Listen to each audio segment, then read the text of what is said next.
Students continue करते हैं, हम पेज नंबर 57 में आ गए हैं। तो पेज नंबर 57 भी वही इंपॉर्टेंट पॉइंट से रिलेटेड है। When the subject consist of two pronouns or nouns and is joint with as well as or with the verb must agree with the first of the. अगर subject जो हैं हमारे वो दो pronoun या दो नाउन से जुड़े हुए होते हैं तब एज वेल एज या विथ जो है वो verb must agree with the first one, तब पहले वाले सब्जेक्ट से हमको इसको एग्री करना है, इससे जोड़ना है। Example, the teacher with all the students is coming here, the students as well as the teacher are coming here, इस तरीके से। अब नेक्स्ट देखते हैं, if the subjects are referred to as one then the verb will be singular. अब अगर subject हमारा जो है वो रेफ़र करता है वन से तो हमारा वन मतलब हो जाएगा सिंगुलर, वहाँ पर हमारा वर्ब भी सिंगुलर ही जुड़ेगा। जैसे bread and butter taste good, यहाँ पे ब्रेड एंड बटर को हमेशा साथ में ही रखा जाता है, इसीलिए वहाँ पे टेस्ट लगा दिया यानी वो सिंगुलर हो गया। अब उसके बाद if two nouns refer to the same person or thing a singular verb is used. अब अगर दो चीज़ें या दो पर्सन एक साथ आ जाएं साथ में ही तो वहाँ पर भी हमारा जो वर्ब होगा वो किसी एक के लिए ही होगा यानी singular verb. Example, M.F. Hussain the artist and an eminent person is no more. अब M.F. हुसैन के बारे में ही तीनों चीज़ें कही गई है, इसीलिए हमने यहाँ पे सिंगुलर वर्ब यूज़ किया। Next point, if the subject and the verb are separated by a group of words the verb must agree with the subject. अब यहाँ पे अगर ग्रुप ऑफ वर्ड्स होते हैं, कई सारे वर्ड्स के ग्रुप, उनको अगर सेपरेट अलग अलग कर दिया जाए तब वर्ब का जो एग्रीमेंट होता है वो सब्जेक्ट के साथ होता है। जैसे कि the boys in blue uniforms are my classmates, यहाँ पे सब्जेक्ट द बॉयज़ हैं और इसको जोड़ा गया बॉयज़ क्योंकि प्लूरल है इसीलिए यहाँ पे प्लूरल लिया गया है। The boys is plural and takes are a plural verb.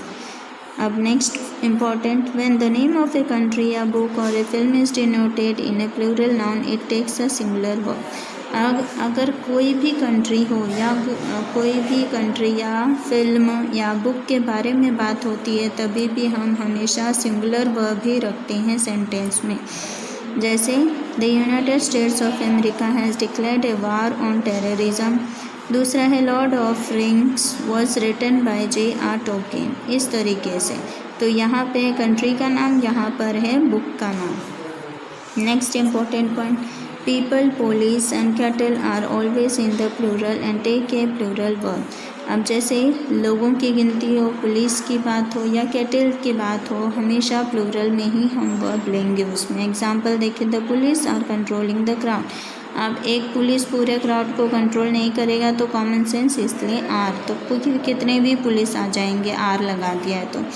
People are cheering the players, अब पीपल यानी लोगों का समूह कोई पीपल बोलते हैं इसलिए यहाँ आर लगा है। अब when a plural number is used for distance, weight and amount of money as a single figure or quantity it is regarded as singular and takes a singular verb.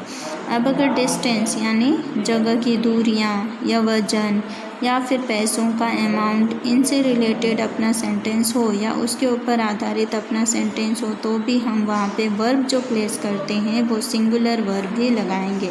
Example देखिए, 5000 rupees is donated by the gentleman every year. अब 5000 तो plural है लेकिन किसी ने दिया है, donate किया है, इसलिए ईज़ लगाया है। अब 3 years is a long period to get your sorrows. इस तरह डिस्टेंस, वेट या अमाउंट ऑफ मनी जो है वो हमेशा सिंगुलर वर्ब से डिनोट होती है। फिर आ जाते हैं, collective nouns are considered as singular and take singular verbs. जितने भी कलेक्टिव नाउन से संबंधित सेंटेंस होंगे उसमें भी हम सिंगुलर वर्ब ही लगाएंगे। जैसे a team of basketball players is ready to enter the court, a flock of sheep is in the meadow. इस तरह से अब ये टीम जो है, फ्लॉक जो है, ये कलेक्टिव नाउन्स है लेकिन यहाँ पे वर्ब हमने ईज़ यानी सिंगुलर वर्ब लगाया है। उसी से रिलेटेड है आपके exercise B and exercise C। अब exercise B and exercise C आपको PDF थ्रू मिल जाएगी और आपका ये चैप्टर ख़त्म हो जाता है। Thank you students.